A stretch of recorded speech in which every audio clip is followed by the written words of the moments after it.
I've always considered myself cautious. Not overly paranoid, just someone who prefers predictability over chaos. So when a stranger invited me to join them for what they called a life-changing experience, my first instinct was to decline. But for reasons I still can't explain, I said yes. It all started on a dreary Tuesday evening. I was sitting in a coffee shop near my apartment, trying to finish a report for work. The place was almost empty, save for a man sitting a few tables away. He was probably in his mid-30s, with unkempt hair and a worn leather jacket that looked like it had been through more than its fair share of adventures. I barely noticed him until he approached me, holding 2 cups of coffee. "You look like you could use a break," he said, placing 1 cup in front of me. I blinked, startled. "Excuse me?" He grinned. "Don't worry, it's not poisoned. Just figured you might need a little pick-me-up. You've been staring at that screen for over an hour." I should have been suspicious.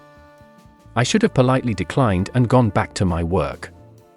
But something about his easygoing demeanor put me at ease. So, I accepted the coffee. We started talking, and before I knew it, an hour had passed. His name was Owen, and he had a knack for storytelling. He told me about his travels, his odd jobs, and the people he'd met along the way. Then, out of nowhere, he said, "I'm heading to a place tonight. It's a little unconventional, but I think you'd like it. Care to join me?" I laughed, assuming he was joking. "What kind of place?" He leaned in, his expression serious. "It's hard to explain. But I promise, it's worth it." Every rational part of me screamed no. But there was a tiny, rebellious voice in the back of my head whispering, "Why not?"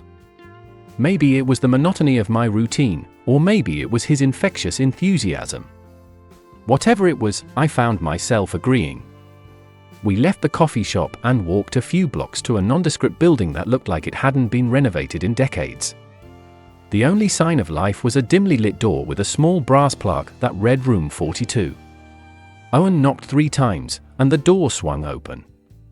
A woman in her 40s with a piercing gaze and a sharp bob haircut greeted us. She didn't ask any questions, just stepped aside to let us in. The room was nothing like I expected. It was a mix of industrial and bohemian, to warehouse space filled with mismatched furniture, string lights, and a faint smell of incense. About 20 people were scattered around, chatting and laughing like old friends.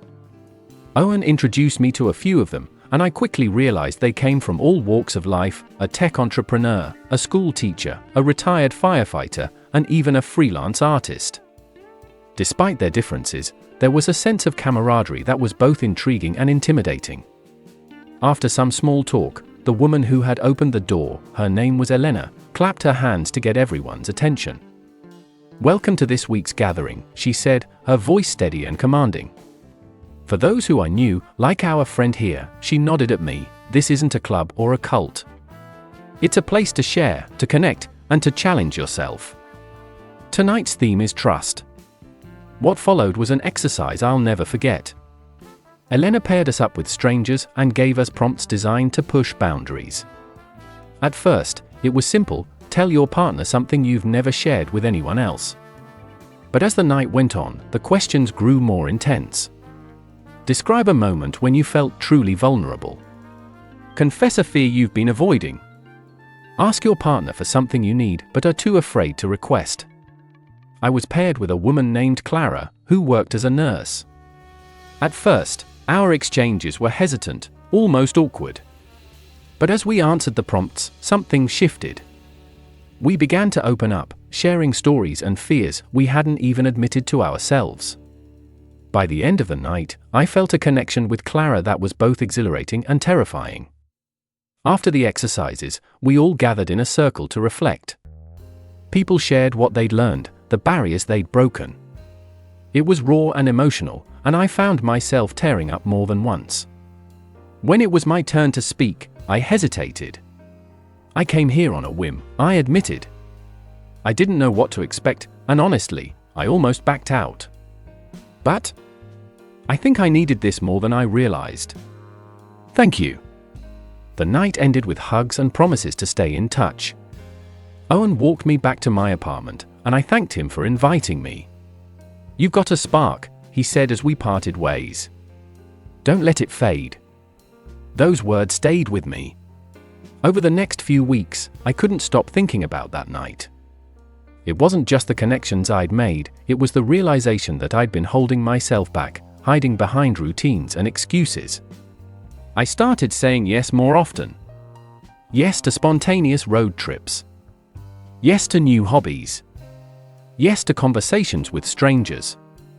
And with every yes, my world grew a little bigger. I never saw Owen again, but I'll always be grateful for that random invitation. It reminded me that sometimes, the best stories start when you step out of your comfort zone. Second story. Let me start by saying, I'm not the type of person who typically veers off their planned path. I like routine, schedules, and knowing what to expect.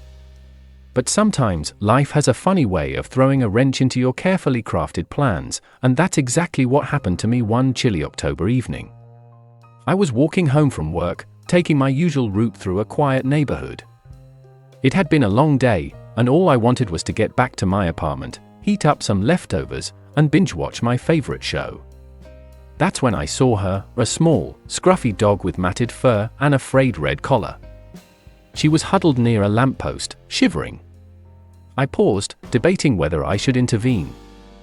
I'm not particularly good with animals, and I wasn't even sure how to approach a stray dog. But as I stood there, the dog looked up at me with the saddest eyes I'd ever seen. "All right, girl," I muttered, crouching down. "Let's see if we can figure this out." She didn't growl or run away as I approached, which I took as a good sign. Her collar had a tag, but it was too worn to read the name or phone number clearly. I didn't know what else to do, so I decided to take her home for the night and figure things out in the morning. I picked her up, she was surprisingly light, and carried her the rest of the way to my apartment. Once inside, I gave her some water and a bit of leftover chicken from my fridge. She ate like she hadn't seen food in days. After that, she curled up on my old blanket and fell asleep almost instantly. I spent the rest of the evening posting on local lost and found pet groups online, hoping someone would recognize her. By the time I went to bed, I hadn't received any responses, but I was optimistic that someone would come forward soon. The next morning, I decided to take her to a nearby vet to check for a microchip. The vet's office was bustling, and the receptionist barely glanced at me as I explained the situation. "She's not chipped," the vet said after a quick scan. "But she's healthy and well-fed. Definitely someone's pet." With no leads from the vet, I printed out flyers with her picture and started walking around the neighborhood, taping them to lampposts and handing them to anyone who'd take one. That's when I met Mrs. Thompson, an elderly woman who ran the local community garden. She was the first person to really stop and chat with me about the dog. "Oh, she looks familiar," Mrs. Thompson said, squinting at the flyer. "I think I've seen her around the park on Elm Street. You might want to check there." Encouraged, I thanked her and headed to the park. At the park, I met a group of dog owners who were more than willing to help. One of them, a guy named Marco, even recognized the dog. "I've seen her with a guy named Pete," Marco said. "He's a bit of a recluse. Lives in that old house on Maple Drive." Armed with this information, I decided to pay Pete a visit. His house was exactly as Marco described, an old, slightly run-down building with a rickety fence. I knocked on the door, and after a few moments, a man in his 50s opened it. He looked surprised to see me standing there with the dog. "Rosie," he said, his voice cracking. The dog perked up at the sound of her name and started wagging her tail furiously. Pete invited me inside, and over the next hour, he told me his story. Rosie had gone missing 2 weeks ago after slipping out of the yard.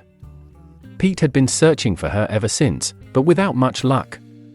"She's all I've got," he admitted, his eyes welling up. "Thank you for bringing her back."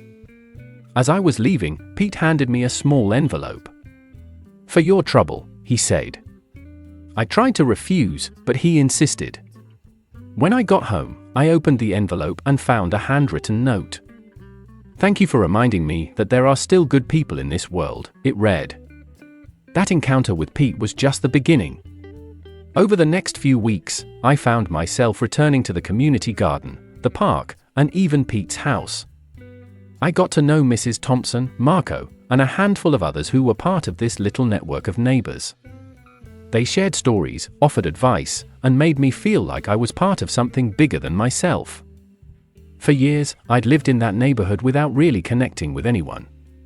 But all it took was a stray dog to show me what I'd been missing. Now, Rosie is back with Pete, and I've gained a community I didn't even know I needed. Sometimes, the smallest decisions, like stopping to help a lost dog, can lead to the most unexpected and meaningful changes in your life. Third story. Growing up in a small Ohio town, my best friend Danny and I always dreamed of doing something big, something we'd remember for the rest of our lives. We weren't the type to go skydiving or climb mountains, but a road trip. That seemed like the perfect mix of adventure and comfort. The plan was simple: drive from Ohio to California, hitting some major landmarks along the way. We'd been talking about it since high school, and now, 2 years into college, it felt like the right time. Danny had a beat-up Toyota Corolla, I had a stack of burned CDs for the road, and we both had 2 weeks of summer break to kill. What we didn't realize was that this trip would be a test, not of our driving endurance, but of our friendship. It started innocently enough. We left town on a sunny Friday morning, loaded up with snacks, a cooler of drinks, and a map that neither of us knew how to properly use. For the first couple of days, it was great. We blasted music, swapped driving shifts, and took cheesy pictures at every state line we crossed. But by day 3, the cracks in our plan and our relationship started to show. Danny and I had always been close, but we were opposites in many ways. He was laid back to the point of being careless, while I was overly cautious and, admittedly, a bit of a control freak. On the road, these differences started to grate on us. "Dude, we don't need to stop for gas yet," Danny said, rolling his eyes as I insisted on pulling into a station. "And we don't need to push it until we're stranded in the middle of nowhere," I shot back. Little arguments like that began piling up, and the car started to feel less like a vessel of freedom and more like a pressure cooker. The turning point came somewhere in Kansas. We'd been driving in silence for hours, the tension between us thick enough to cut with a knife. That's when we saw him, a lone hitchhiker standing by the side of the road.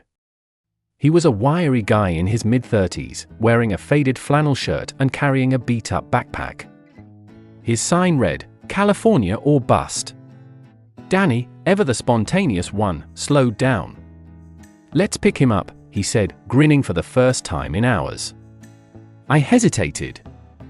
"Are you serious? We don't know this guy." "Come on, it'll be an adventure," Danny said, already pulling over. Against my better judgment, I agreed. The hitchhiker introduced himself as Vic. He was friendly enough, with an easygoing demeanor that immediately put Danny at ease. I, on the other hand, couldn't shake the feeling that picking up a stranger in the middle of nowhere was a terrible idea. As we drove, Vic regaled us with stories about his travels, some funny, some bizarre, and some that felt a little too embellished to be true. Danny lapped it up, laughing and asking questions, while I stayed quiet, my eyes darting to the rearview mirror every few minutes. It wasn't long before Vic started picking up on the tension between Danny and me. "You two been friends a long time, hey?" he asked, his tone casual but probing. "Since kindergarten," Danny replied. Vic nodded thoughtfully. Funny how road trips can show you sides of people you didn't know were there. By the time we stopped for the night at a cheap motel, I was ready to be rid of Vic. But Danny insisted he stay with us, even offering to pay for his room. That night, while Danny was in the shower, Vic and I ended up sitting outside on the motel steps. He lit a cigarette and offered me one, but I declined. "You don't like me much, do you?" he asked, exhaling a plume of smoke. "It's not that," I lied. "I just think this trip is stressful enough without throwing a stranger into the mix." Vic laughed, a low, knowing chuckle. "You think I'm the problem?" "Nah, man. The problem's been sitting in this car long before I showed up." His words hit harder than I wanted to admit. The next day, things came to a head. Danny and I got into a massive argument over something stupid. I can't even remember what it was. But the fight wasn't really about that.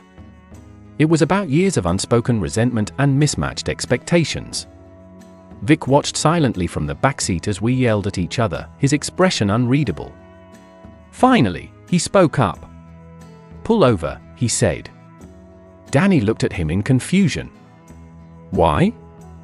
"Just pull over," Vic repeated. We stopped on the side of the road, and Vic got out, motioning for us to do the same. "Here's the deal," he said, leaning against the car.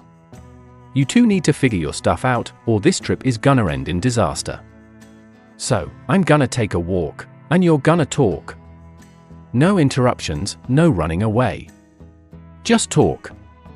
And with that, he started walking down the road, leaving us alone. It wasn't easy, but Vic's intervention forced Danny and me to have the conversation we'd been avoiding for years. I admitted that I often felt like I was carrying the weight of our friendship, always being the responsible one. Danny confessed that he sometimes felt like I didn't trust him or value his opinions. By the time Vic returned, we weren't exactly fixed, but we were better, more honest, more understanding. We dropped Vic off in Colorado, where he said he had friends to visit. Before he left, he shook our hands and said, "Take care of each other. Life's too short for grudges." The rest of the trip wasn't perfect, but it was better. Danny and I learned to compromise, to give each other the benefit of the doubt. Looking back, I don't know if Vic was just a random hitchhiker or some kind of karmic wake-up call. But I do know this, he was right.